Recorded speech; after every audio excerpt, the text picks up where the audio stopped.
Well, joining me now is Keith Mackey, Aviation Analyst. Keith, so we just heard that Canada is calling on Russia to allow for a fair investigation. What are the risks here? How could Russia try to block this investigation? Well, there's politics involved in everything from time to time. Good evening, Ella. Thank you for having me.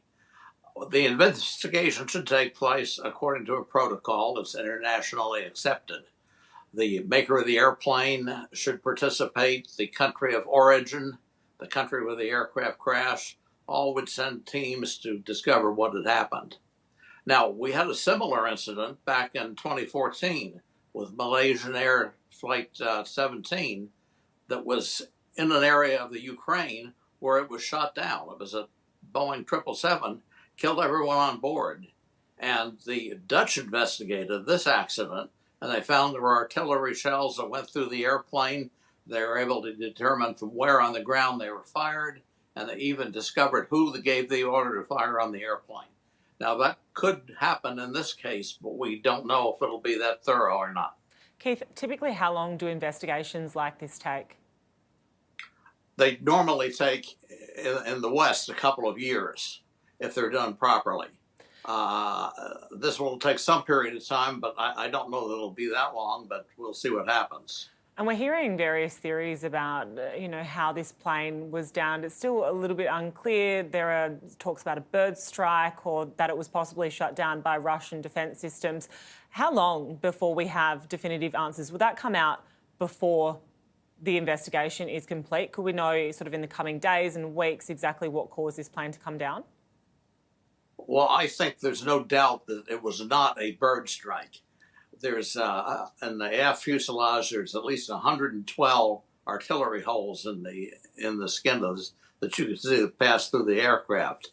Now, I think that one thing that will be important, they're going to do autopsies, I'm sure, on those that were killed, and to find out if any of them were killed by artillery fire or if it was caused by the crash.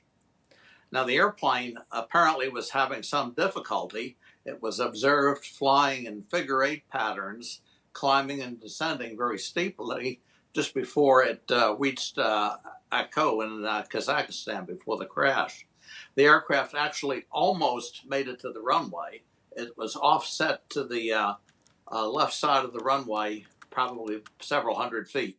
So the pilots seemed to have some control over the airplane, although it might have been having many control problems, all dependent on how badly it was damaged. In the event that this was shut down by Russian defence systems, is there nothing about the plane, is there no systems in place to identify this as a passenger plane that shouldn't be shot down? Absolutely. There should have been no doubt about it. Apparently, there had been some attacks in the Russian area around the destination and around the airport of diversion that they first tried to go to that was in Russia that apparently triggered the firing of the artillery at the aircraft. So given those attacks that you just mentioned, should a plane have even been flying through this area? It would sound that it should not. But I think the civilian operations may be not closely related to the military ones. We had another similar incident a year or so ago where a 737 bound for the Ukraine was taking off out of Tehran, and the Iranians mistakenly shot it down, even though it had just taken off minutes before. So these things seem to happen in the fog of war rather easily.